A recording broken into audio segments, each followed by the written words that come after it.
Israel പ്രധാനമന്ത്രി Benjamin നെതന്യാഹുവിന്റെ ആരോഗ്യാവസ്ഥയെക്കുറിച്ചുള്ള ഒരു പൂർണ്ണ വിവരങ്ങൾ ഇപ്പോഴും പുറത്തു വന്നിട്ടില്ല. അദ്ദേഹത്തിന്റെ ഓപ്പറേഷൻ സക്സസ് ആണ്. ആരോഗ്യം വീണ്ടെടുത്തുകൊണ്ട് ഏറ്റവും അടുത്ത ദിവസം തന്നെ ഭരണരംഗത്ത് സജീവമാകും എന്ന തരത്തിലുള്ള ഒരു റിപ്പോർട്ടാണ് ഇസ്രായേലിന്റെ മീഡിയ പബ്ലിക്കായിട്ട് തന്നെ, അതായത് ഔദ്യോഗികപരമായിട്ട് തന്നെ പുറത്തുവിട്ടത്. എന്നാൽ ഏത് അവസരത്തിലും ഏത് സാഹചര്യത്തിലുമാണ് പുറത്തിറങ്ങുക എന്നതുമായി ബന്ധപ്പെട്ട ഒരു പൂർണ്ണ വിവരങ്ങൾ ഇപ്പോഴും വന്നിട്ടില്ല. ഇപ്പോഴത്തെ നിലവിലെ സാഹചര്യങ്ങൾ ചർച്ചാ സംബന്ധമായിരിക്കുന്ന കാര്യത്തിലേക്ക് നീങ്ങുന്നത്, ഇസ്രായേൽ പ്രധാനമന്ത്രി മൂന്നാമത്തെ പ്രാവശ്യമാണ് ഇത്ര മാരകമായിരിക്കുന്ന ഒരു രോഗവുമായി ബന്ധപ്പെട്ട് ചികിത്സ തേടുന്നത് എന്നുള്ളതാണ്. അത് പലതരത്തിലും പല കാരണത്താലുമുള്ള ഓപ്പറേഷനൊക്കെ ഇതിന് മുൻപ് 1-2 പ്രാവശ്യങ്ങൾ നടന്നിരുന്നു. മൂന്നാം ഘട്ടത്തിലാണ് ഇത്തരം ഒരു രോഗസംബന്ധമായ കാര്യത്തിന് വേണ്ടിയിട്ട് ഓപ്പറേഷൻ പോലെയുള്ള ഒരു രീതിയിലേക്ക് അല്ലെങ്കിൽ ഒരു ചികിത്സാ രീതി തേടുന്നത് എന്ന തരത്തിലാണ്. എന്നാൽ ഏറ്റവും വലിയ വിഷയം എന്ന് പറയുന്നത്, ലോകത്തിലെ ഏറ്റവും സുരക്ഷിത രാഷ്ട്രവും അതോടൊപ്പം തന്നെ ഏറ്റവും കൂടുതൽ സുരക്ഷാ സംവിധാനം ഒരുക്കുന്ന ഭരണാധികാരികളും നിലനിൽക്കുന്ന ഒരു രാജ്യമാണ് ഇസ്രായേൽ എന്നതുകൊണ്ട് തന്നെ അദ്ദേഹം എന്തിനാണ് ബങ്കറിൽ പോയി ചികിത്സ തേടുന്നത് എന്ന കാര്യമാണ് ഇപ്പോൾ വലിയ രീതിയിൽ ചർച്ചയിൽ വന്നിരിക്കുന്നത്. അപ്പോൾ ഇസ്രായേലിന്റെ ചരിത്രത്തിൽ ആദ്യമായിട്ടാണ് ഒരു പ്രധാനമന്ത്രി ബങ്കറിൽ നിന്ന് ആരോഗ്യ സംബന്ധമായിരിക്കുന്ന കാര്യത്തിന് ചികിത്സ തേടുന്നത്. ഇത് തന്നെ അതീവ രഹസ്യമായിട്ടാണ് ഈ ബങ്കർ കാര്യങ്ങളൊക്കെ അദ്ദേഹം തെരഞ്ഞെടുത്തത്. പിന്നീട് അത് ഇദ്ദേഹത്തെ കാണാതിരിക്കുകയും സർക്കാർ തലത്തിലൊക്കെ അഭിപ്രായ ഭിന്നതകളോ അഭിപ്രായ വ്യത്യാസങ്ങളൊക്കെ ഉണ്ടായ സമയത്താണ് നിലവിൽ സാഹചര്യത്തിൽ പ്രധാനമന്ത്രി സ്ഥലത്തിൽ അതായത് അദ്ദേഹം ചികിത്സ തേടിപ്പോയതാണ് എന്ന രീതിയൊക്കെ കാര്യങ്ങൾ പോകുന്നത്. മാത്രമല്ല, ഇത്തരം ഒരു സാഹചര്യത്തിലൊക്കെ അമേരിക്കയിൽ പോയിട്ട് ചികിത്സ തേടാറാണ് പതിവ്. അത് കുറച്ചും കൂടി സുരക്ഷിതമാണ് എന്ന് മനസ്സിലാക്കിയിട്ടാണ് അങ്ങനെ ചെയ്യുന്നത്. എന്നാൽ ഇപ്പോഴത്തെ നിലവിലെ സാഹചര്യങ്ങൾ അതിനൊന്നും പര്യാപ്തമല്ല എന്ന രീതിയിലാണ്. അതുകൊണ്ട് ഇവിടെ ഇസ്രായേൽ രാജ്യത്ത് വെച്ച് തന്നെ അതും സുരക്ഷിതമായ അതീവ സുരക്ഷിതമായിരിക്കുന്ന മേഖല തിരഞ്ഞെടുത്തുകൊണ്ട് ബങ്കറിന്റെ അകത്ത് ചികിത്സ നേടാൻ വേണ്ടി തീരുമാനിച്ചത്. അത് 2-3 കാര്യങ്ങൾ പറയുന്നുണ്ട്. ഒന്ന്, സുരക്ഷയിൽ എന്തെങ്കിലും വീഴ്ചകൾ ഉണ്ടായിക്കഴിഞ്ഞാൽ അപകടത്തിൽപ്പെടാനുള്ള സാധ്യതയുണ്ട്. കാര്യം ആളെ ബോധം കെടുത്ത ശേഷമുള്ള ഓപ്പറേഷൻ ചികിത്സയാവുന്ന സമയത്ത് പിന്നീടുള്ള കാര്യത്തെക്കുറിച്ച് കൃത്യമായ രീതിയിലുള്ള വിവരങ്ങളൊന്നും അറിയാൻ വേണ്ടി സാധിക്കില്ല എന്നത് വലിയ രീതിയിലുള്ള ആശങ്ക പ്രധാനമന്ത്രിക്ക് തന്നെ ഉണ്ടായിരിക്കുന്നു എന്നുള്ളതാണ്.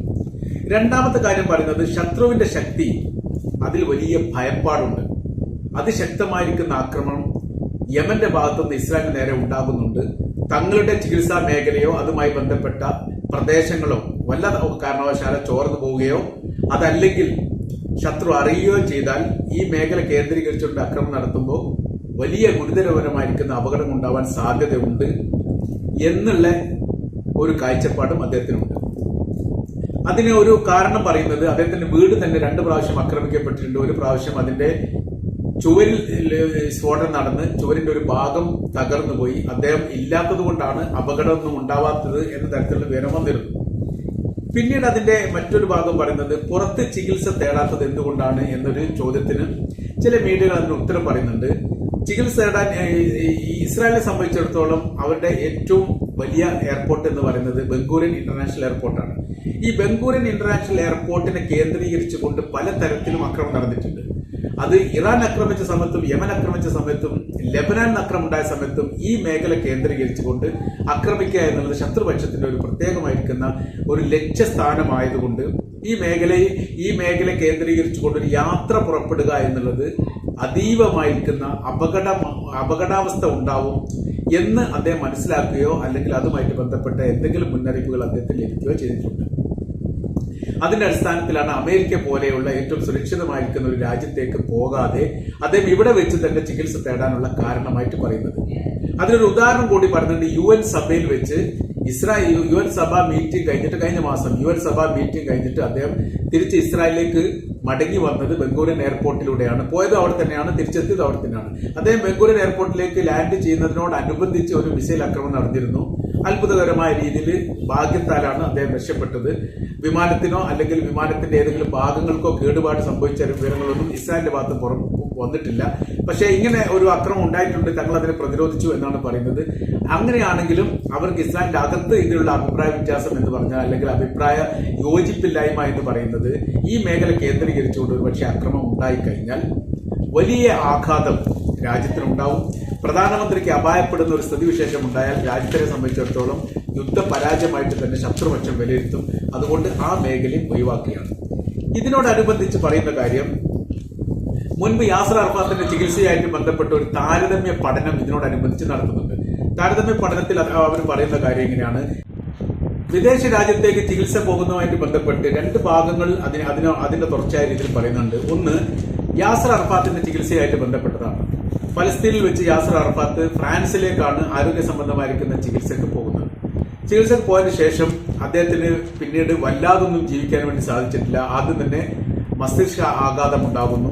പിന്നീട് 2004 നവംബർ മാസം 11-ാം തീയതി അദ്ദേഹം മരണപ്പെടുകയും ചെയ്തു. 2004 ചികിത്സ സംബന്ധമായ രീതിയിൽ അദ്ദേഹം ഇവിടെ ഫ്രാൻസിലേക്ക് പോകുന്നത്. ഏറ്റവും കുറ്റമറ്റ രീതിയിലുള്ള ചികിത്സ ലഭ്യമാകുമെന്ന് കരാറിന്റെ അടിസ്ഥാനത്തിൽ പോകുന്നു. പിന്നീട് അവിടെ നടന്നതൊക്കെ ഒരു തരം അപായപ്പെടുത്തുന്ന രീതിയിലുള്ള പ്രവൃത്തിയാണ് എന്ന് അദ്ദേഹത്തിന്റെ പോസ്റ്റ്മോർട്ടം റിപ്പോർട്ടുമായി ബന്ധപ്പെട്ടൊക്കെ പറഞ്ഞിട്ടുണ്ട്. അതേപോലെ തന്നെ ഫത്താ വിഭാഗം തന്നെ പാലസ്തീന്റെ രാഷ്ട്രീയ പാർട്ടി ഔദ്യോഗികപരമായി തന്നെ ഇതൊരു അപകട മരണമാണ് എന്നുള്ളതും അല്ലെങ്കിൽ കൊലപാതകമാണ് എന്ന് പോലും അവർ ആ ഭാഗത്ത് ഈ മരണവുമായിട്ട്, യാസർ അറഫാത്തിന്റെ മരണവുമായിട്ട് ബന്ധപ്പെട്ട് ആരോപിച്ചിട്ടുണ്ട്. അതിൽ മരണ സർട്ടിഫിക്കറ്റ് നൽകാൻ വേണ്ടി ഒരുപാട് താമസം പിടിച്ചതും ആ മരണ സർട്ടിഫിക്കറ്റുമായിട്ട് ബന്ധപ്പെട്ട കുറെ അഭ്യൂഹങ്ങളും ഇതിനോടനുബന്ധിച്ച് നിലനിന്നതാണ്. ഫലസ്തീനിലെ ഫത്താ പാർട്ടി അത് ആവശ്യപ്പെട്ടു. അത് ഫ്രാൻസിന്റെ ഹോസ്പിറ്റൽ അത് കൊടുക്കില്ലെന്ന് പറഞ്ഞു. അങ്ങനെ കുറെ വിഷയം ഈ സംഭവവുമായിട്ട് ബന്ധപ്പെട്ടുണ്ടായിട്ടുണ്ട്.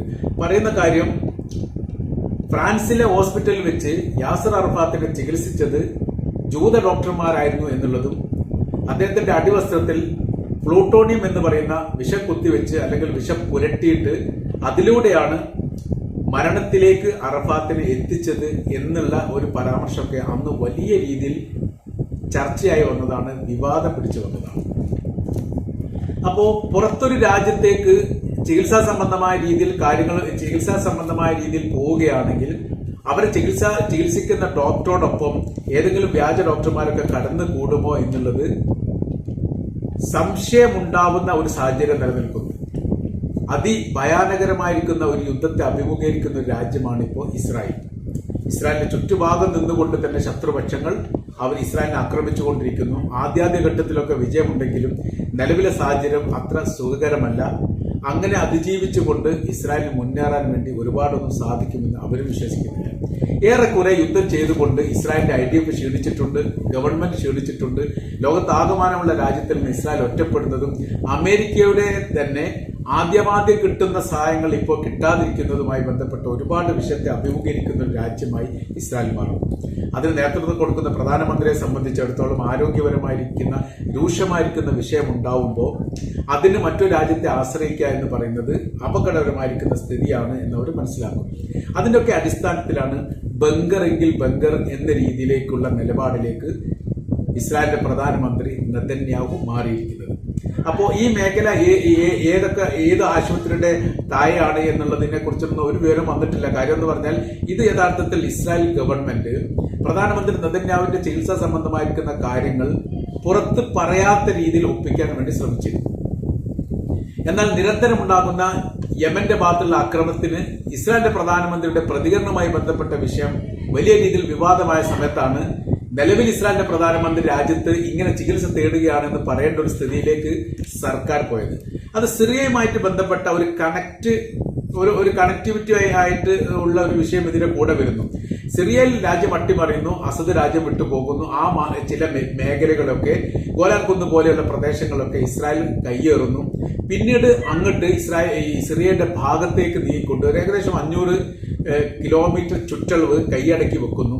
ഈ കൈയടക്കി വെച്ചതോടനുബന്ധിച്ച് തന്നെ സൈനികർക്ക് വലിയ രീതിയിലുള്ള ആത്മവിശ്വാസം കിട്ടാൻ വേണ്ടിയിട്ട് ഇസ്രായേലിന്റെ പ്രധാനമന്ത്രി നെതന്യാഹു ഈ ഗോലാൻ കുന്ന് മേഖല സന്ദർശിക്കുന്നതും സൈനികരോടൊപ്പം സംസാരിക്കുന്നതും അവിടെ ചിത്രങ്ങളും വീഡിയോകളൊക്കെ പുറത്തു വന്നതാണ്.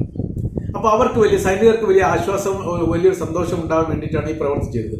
എന്നാൽ ഈ സംഭവം നടന്ന് വല്ലാതൊന്നും സമയം കഴിയുന്നതിന് മുമ്പ് തന്നെ ശക്തമായിരിക്കുന്ന ആക്രമണം യമന്റെ ഭാഗത്തുനിന്ന് ഇസ്രായേലിന് നേരെ ഉണ്ടാകുന്നത് രാജ്യത്തിന് വലിയ പ്രതിസന്ധി ഉണ്ടാക്കി. ഈ പ്രതിസന്ധി അതിജീവിക്കാൻ വേണ്ടി ഇസ്രായേലിന് സാധിക്കാതെ പോയി. ആ സമയത്ത് പ്രതികരണത്തിന് വേണ്ടിയിട്ട് പ്രധാനമന്ത്രിയോട് ആവശ്യപ്പെടുന്ന ഘട്ടങ്ങൾ ഉണ്ടായപ്പോൾ പ്രധാനമന്ത്രി ചികിത്സയിലാണ് എന്ന് പറയാതിരിക്കാൻ പരമാവധി ശ്രമിച്ചെങ്കിലും ഏറ്റവും ഒടുവിൽ പറയേണ്ട ഒരു സാഹചര്യം ഉണ്ടായി. അങ്ങനെയെങ്കിൽ ഏത് ഹോസ്പിറ്റൽ എന്നൊരു ചോദ്യം ഉണ്ടായി. ആ ചോദ്യത്തിന് ഹോസ്പിറ്റലിൽ വെച്ചിട്ടല്ല, ബങ്കറിൽ വെച്ചിട്ടാണ് എന്ന് പറയേണ്ട ഒരു സ്ഥിതിവിശേഷം ഉണ്ടായി.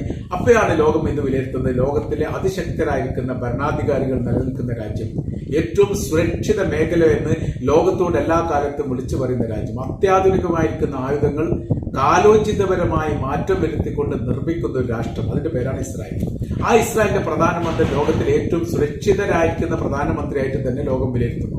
അമേരിക്കയുടെ പ്രസിഡന്റിനോട് തത്തുല്യമായ രീതിയിലുള്ള സുരക്ഷാ സംവിധാനമാണ് ഇസ്രായേലിന്റെ പ്രധാനമന്ത്രിക്കുള്ളത്. ആ പ്രധാനമന്ത്രിക്ക് ആ രാജ്യത്തിന്റെ അകത്തെ ഒരു ഹോസ്പിറ്റലിൽ വെച്ച് ചികിത്സ തേടാൻ പറ്റാത്ത വിധം ആ യുദ്ധത്തെ അതിഭയാനകരമായ യുദ്ധമായിട്ട് തന്നെയാണ് ഇസ്രായേൽ കാണുന്നത് എന്നതിന്റെ ഏറ്റവും ഉദാഹരണമായിട്ടാണ് ബങ്കറിൽ വെച്ചുകൊണ്ട് ഇസ്രായേലിന്റെ ചരിത്രത്തിൽ ആദ്യമായി ഒരു പ്രധാനമന്ത്രി ചികിത്സ തേടുന്നത് എന്നാണ് മീഡിയക്കാർ ഈ വിഷയവുമായിട്ട് ബന്ധപ്പെട്ട് രാഷ്ട്രീയ നിരീക്ഷകരോടൊപ്പം സംയുക്തമായ രീതിയിൽ അഭിപ്രായപ്പെടുന്നത്.